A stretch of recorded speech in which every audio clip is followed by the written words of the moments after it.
Allez, salut à tous, bienvenue sur la chaîne Origine Hans pour cette nouvelle vidéo.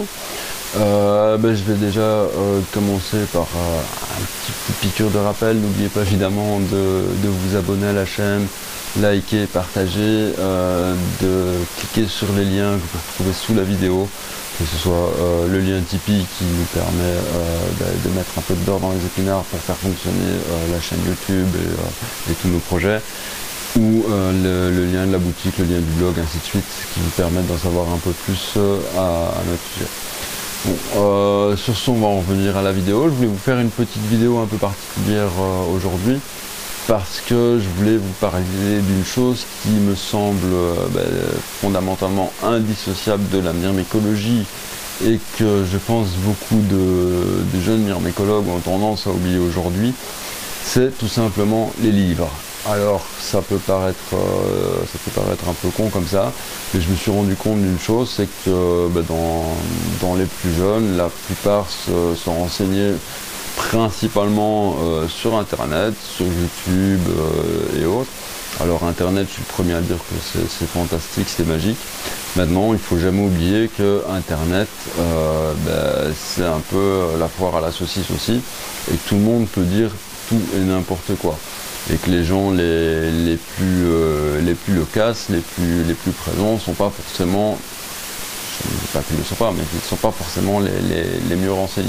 Donc il est toujours intéressant pour pouvoir faire le tri dans toute cette source d'informations qu'on va trouver sur le net, d'avoir quelques bases sérieuses en myrméco, quelques données de référence qui vous permettent de savoir, quand vous avez quelqu'un comme moi qui vous parle de fourmis en face, si le bonhomme est crédible ou s'il dit complètement n'importe quoi, et s'il est digne de confiance et que ses conseils valent la peine d'être écoutés.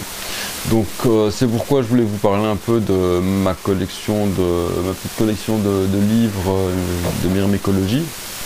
Bon, je ne les ai pas tous, j'en ai quelques-uns évidemment, parce que ça fait des années que je me passionne, et je voulais vous en parler un peu, vous les présenter, simplement pour essayer de vous inciter à les lire aussi, parce que ces livres sont pour moi des mines d'or dans lesquelles on va retrouver des milliers d'informations très intéressantes qu'on ne retrouve pas toujours sur les sites, et en tout cas pas dans le même détail, ça c'est sûr. Et puis là on est sur une base qui était lue, corrigée, qui était rédigée en général par des universitaires, ainsi de suite. Enfin, bref, c'est quelque chose de sérieux. Alors on va commencer par le premier que beaucoup, moi y compris, considèrent un petit peu comme la Bible de myrmécologie. Alors celui-ci, vous le voyez, il a vécu, je crois qu'il y a un peu plus de 20 ans que je l'ai maintenant. C'est le premier livre vraiment spécifique que j'ai acheté sur les fourmis. D'ailleurs à l'époque c'était pas aussi simple qu'aujourd'hui, parce que j'avais pas encore internet quand j'ai acheté ce livre. Donc j'avais dû me rendre dans une librairie spécialisée, le commander, retourner 6 semaines plus tard dans cette même librairie pour enfin avoir mon fameux livre sur les fourmis. Et qui était incontournable à l'époque. Pourquoi? Parce que c'était en fait le seul ouvrage, à ma connaissance, dans lequel il y avait un chapitre sur la maintenance des fourmis en captivité. Donc c'est vraiment, à mon avis, cet ouvrage et ces quelques images qu'on voit ici, vous voyez, avec les tubes à essai, avec les lames de microscope, ainsi de suite. C'est vraiment ces quelques schémas que l'on voit ici qui ont, à mon sens, été la base d'inspiration de tout ce qui a fait la myrmécologie amateur aujourd'hui, en fait. C'est là-dedans que les pionniers, dont je pense quelque part faire un petit peu partie, ont trouvé les idées pour réaliser les premières fourmilières en plâtre d'abord, ensuite en béton cellulaire, ensuite en pierre reconstituée. On a testé différentes recettes avant d'arriver à ce qu'on connaît, aux résultats qu'on connaît aujourd'hui. Bref, c'était vraiment la base pour l'élevage. la seule référence qui était disponible à l'époque.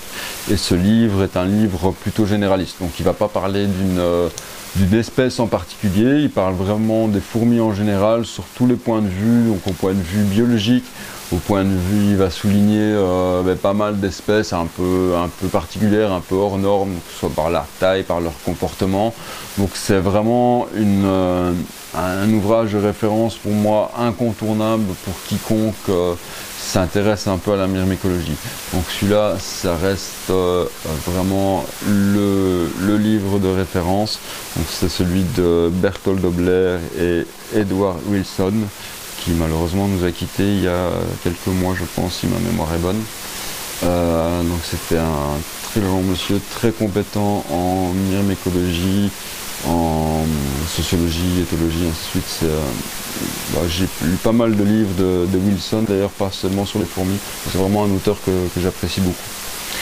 Donc ce livre est pas mal, assez illustré, pas mal d'illustrations. Donc ça reste assez technique au niveau des termes, donc il faut lire ça à tête reposée, mais je le trouve encore assez accessible. Ça c'est pour le premier. Le second, qui est ici aussi assez connu, c'est celui de Passera et Aron, donc un livre aussi fort bien illustré. Toujours assez complet, de nouveau plutôt généraliste, donc il ne parle pas d'une espèce en particulier, mais qui va parler un peu de tout type d'espèces, des coupeuses, des légionnaires, voilà, avec pas mal de schémas. Il a d'ailleurs été dédicacé par mes filles à l'époque, vous pouvez constater. Je leur en ai un peu voulu, mais bon, après coup, on s'en remet. Donc on va avoir un beau chapitre sur tout ce qui est nomenclature, classification. On va avoir un chapitre aussi sur tout ce qui concerne la fondation, l'architecture des nids, la biochimie aussi au niveau de la communication, ainsi de suite. La répartition des gènes dans le choix de reproduction et autres. Donc un livre de nouveau assez complet que j'ai lu plusieurs fois aussi, celui-là d'ailleurs, et avec des schémas assez bien illustrés, que ce soit pour les comportements ou pour ici expliquer la reproduction chez les gamergates et les ponérines par exemple. Bref, un très très beau bouquin aussi, de nouveau assez complet. Alors évidemment c'est des bouquins qui, je ne sais plus les prix exacts en tête, mais qui sont des bouquins qui ont déjà un joli petit prix, c'est des ouvrages scientifiques. C'est pas une bande dessinée, c'est pas le genre de truc qu'on lit pour se reposer. Il vaut mieux être déjà un peu reposé pour s'attaquer à ce genre de bouquin, et voilà, parce que ça va vous faire travailler un peu les méninges inévitablement. Alors ensuite, vous voyez, j'en ai quand même quelques-uns.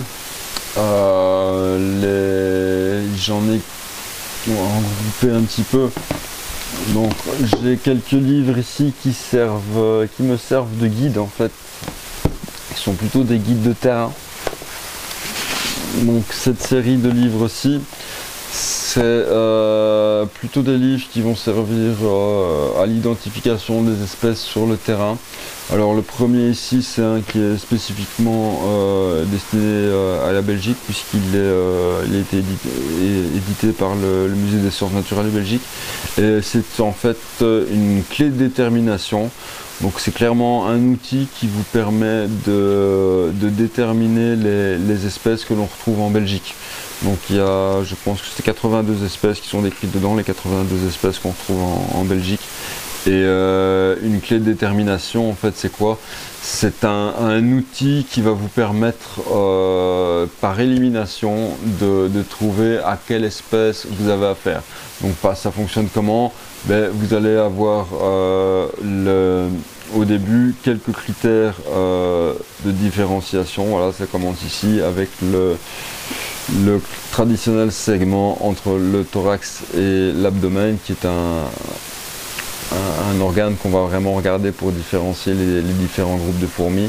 Et à partir de là, on sait déjà qu'on peut partir dans telle ou telle catégorie de fourmis. Une fois qu'on a regardé le pétiole, on peut regarder ensuite les autres parties du corps de la fourmi, donc la tête, le nombre d'articles sur les antennes, les mandibules, la forme de la tête, ainsi de suite. Et peu à peu, on va progressivement arriver à identifier une espèce bien précise qui sera... il y aura juste une description assez limite dans ce livre, donc c'est une description tout à fait basique.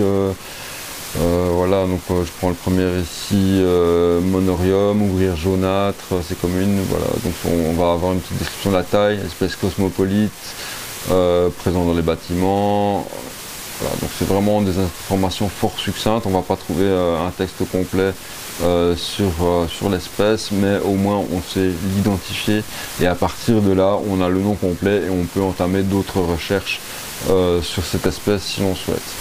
Alors ensuite j'en ai deux ici qui sont le guide de la chaux et un petit guide Belin ici qui concerne les fourmis françaises. Donc les deux sont assez bien faits, assez bien illustrés. J'aime bien celui-ci pour une question pratique de format, parce que c'est un livre qu'on sait facilement mettre en poche quand on est en balade ou autre sur le terrain, avec de nouveau une petite clé de détermination et des fourmis fiche par fiche avec des belles photos. Donc je trouve que celui-ci est assez bien fait pour les identifications, vraiment en petit guide de terrain, quoi, pour emmener pendant vos balades ou autres. Il est pas mal et il est facile à transporter. Ensuite ici en couverture rigide, encore un guide un peu plus complet peut-être, avec une centaine d'espèces décrites, un peu plus des textes un peu plus poussés. Les localisations sont chaque fois bien précises aussi sur chaque espèce. Donc Formica lemanii, on la voit présente dans certaines zones de Belgique et de France par exemple. Donc tout ça est assez bien détaillé. Ensuite j'en ai un autre ici, Compagnon du naturaliste, qui n'est pas spécifique aux fourmis, mais qui reprend les hyménoptères. Donc c'est un des premiers que j'avais eu et je m'en sers encore assez régulièrement, je veux dire. Pas pour les fourmis, mais pour les espèces de guêpes et abeilles notamment, qui m'intéressent aussi par curiosité, je vais dire. Donc ça c'est plutôt les guides de terrain. Alors il y en a un autre que vous connaissez sans doute beaucoup moins, mais que je trouve fort intéressant. Alors vous le connaissez moins, pourquoi? Simplement parce qu'il est paru en néerlandais, donc je ne l'ai jamais trouvé en français. Mais ceci dit, même s'il est en néerlandais, je trouve qu'il est assez intéressant. Donc ça c'est Mieren van Europa, donc ça veut dire les fourmis d'Europe. Et celui-ci, dans celui-ci, on va retrouver 400 espèces qui sont décrites et représentées en photo, avec de nouveau les zones de répartition, les périodes d'essaimage, les particularités de l'espèce. Donc tout ça est repris groupe par groupe et il est assez complet. Bon, évidemment, le texte est en néerlandais, donc à part quelques followers belges, il y en a peu qui parlent le néerlandais est assez peu parlé, je sais, mais ça reste des textes relativement basiques et je veux dire, même sans parler la langue, je pense qu'il y a moyen de décrypter voilà, la taille, la couleur, ainsi de suite. C'est ce qui intéresse principalement dans ce genre de bouquin. Donc un très très bon livre de terrain là aussi pour tout ce qui est identification des espèces en Europe. C'est très très bien documenté, malheureusement uniquement en néerlandais, mais bon, pour ma part je parle le néerlandais, donc c'est un livre que j'utilise aussi assez régulièrement. Ensuite on va avoir des livres qui sont un peu plus orientés sur certaines espèces, donc notamment sur les coupeuses de feuilles. Ouais, je sais pas de conneries. Ouais, c'est ça. Donc de nouveau on retrouve nos deux auteurs incontournables en myrmécologie, Berthold Dobler et Edward Wilson, avec deux livres ici concernant les fourmis coupeuses de feuilles.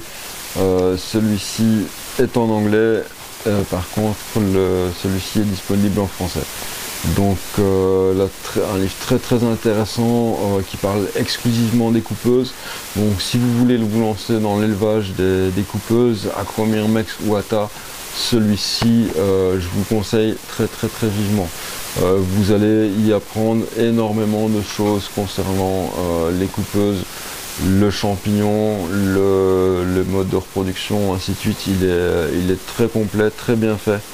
Et c'est de nouveau un livre sur lequel dans lequel je vais souvent me référer, notamment pour tout ce qui est problème de coupeuse, pour le fonctionnement des colonies. Voilà, ils ont fait des exemples sur des échantillonnages sur les végétaux récoltés, des choses comme ça. Donc il y a vraiment des données super intéressantes sur les coupeuses dans ce bouquin, les végétaux appréciés, les modes de communication. Voilà, tout est expliqué, les différentes castes, la fondation. Donc là, pour quiconque s'intéresse aux coupeuses, celui-ci, vous devez l'avoir si vous parlez français uniquement. Si vous aimez lire aussi en anglais, son petit complément ici est aussi très intéressant. De toute façon, moi, dès que je vois Wilson sur un livre, en général, je plonge dessus. Ensuite, qu'est-ce qu'on a d'autre? Oups, je perds mon micro. Qu'est-ce qu'on a d'autre? On a de nouveau quelques livres un peu plus généralistes. Donc encore un livre de Passera, La véritable histoire des fourmis.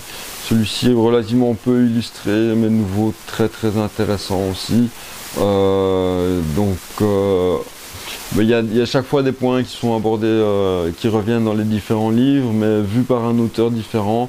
De nouveau, ça vous permet, je trouve, de vous faire un avis, un point de vue un peu critique, parce que ces différents auteurs ne sont pas forcément d'accord non plus sur toutes les théories. Hein. Ils ont parfois, pas des litiges, mais des désaccords sur certaines identifications, certains modes de fonctionnement, certaines théories au niveau de la reproduction. Et là, c'est intéressant évidemment de lire leurs différentes théories pour comprendre et éventuellement se ranger plus d'un côté de l'un ou de l'autre selon votre ressenti, je vais dire. Alors, toujours par Passera, Le monde extraordinaire des fourmis. Celui-ci par contre est assez richement illustré, donc on a vraiment de très belles photos dans ce bouquin. Il fait un peu plus dans la vulgarisation, je trouve. Donc c'est un bouquin assez facile d'accès, il est moins poussé au niveau des détails scientifiques, mais c'est un très chouette bouquin généraliste à lire pour des débutants notamment. Il sera un peu moins prise de tête que les deux premiers qu'on a présentés, qui sont plus d'ouvrages scientifiques. Celui-ci sera plus plaisant à lire, je trouve, et assez bien documenté, avec de très belles photos. Voilà, il y a des gros plans vraiment magnifiques. Je ne sais plus de qui étaient les photos. Je me demande si c'était pas Alex Field. Ah, ici on voit les pseudomyrmex avec l'acacia. Ça c'est un projet qu'on va sûrement revoir dans cet atelier dans les mois qui suivent.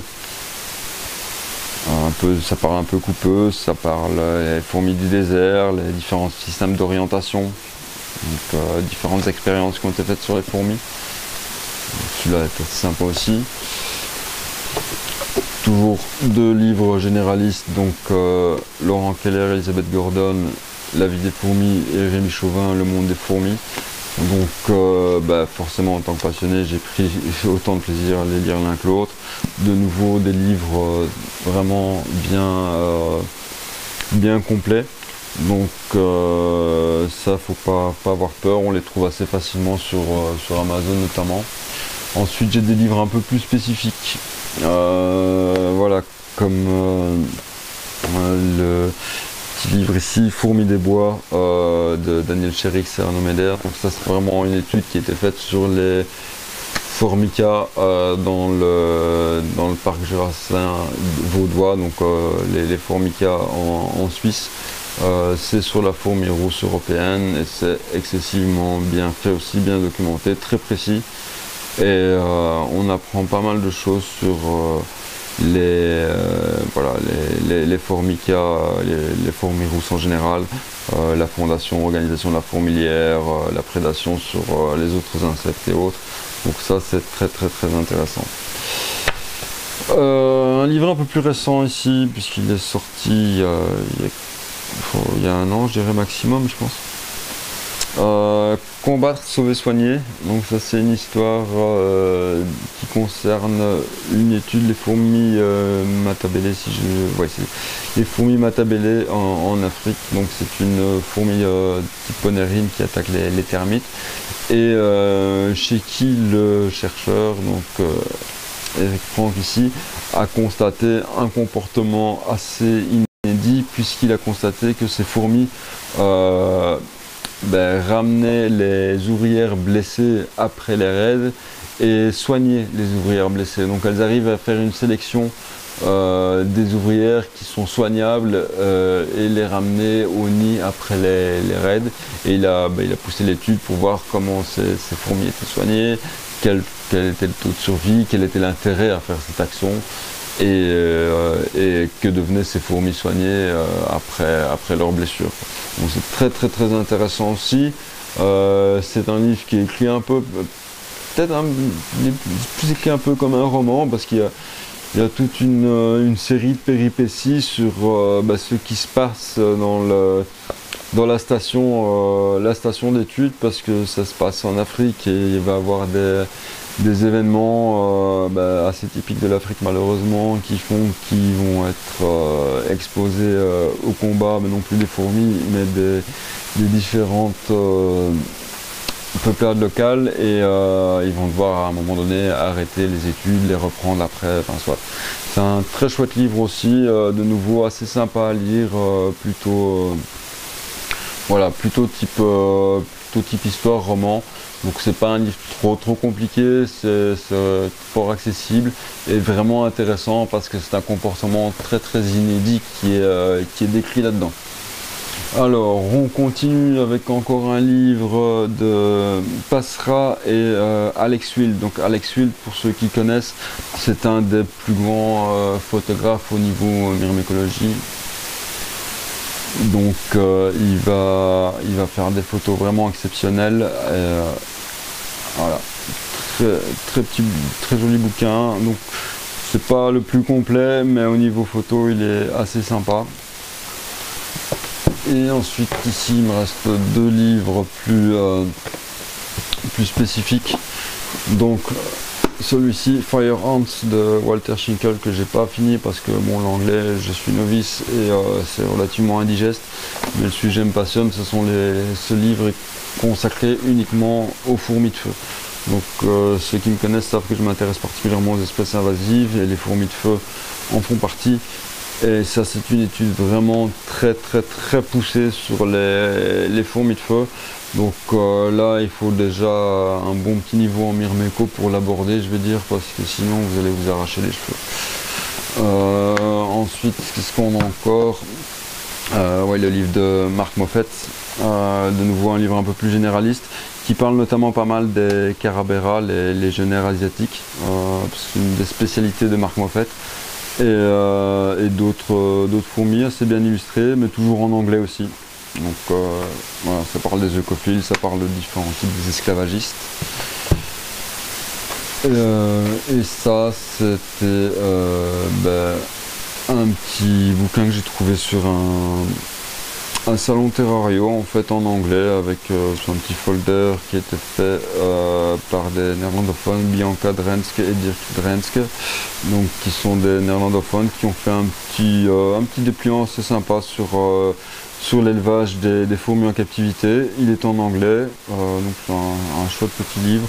Là, je ne sais pas si on sait le retrouver sur le net, mais j'avais trouvé sur un salon, donc je l'avais pris aussi. Voilà, donc tout ça pour vous dire que Internet c'est bien, mais vous devez impérativement vous offrir quelques-uns de ces bouquins si vous voulez progresser dans le monde de la myrmécologie, si vous voulez apprendre des bases solides, si vous voulez savoir faire la différence entre des gars qui sont bien renseignés ou des gars qui ont juste une grande gueule et une bonne caméra. Voilà, ben, je ne donnerai pas de nom évidemment, mais si vous les lisez, vous saurez faire la différence sans problème. Sur ce, je vous laisse. N'oubliez pas, comme d'hab, abonnez-vous, likez, partagez, suivez les petits liens ici en dessous et à bientôt pour une prochaine vidéo.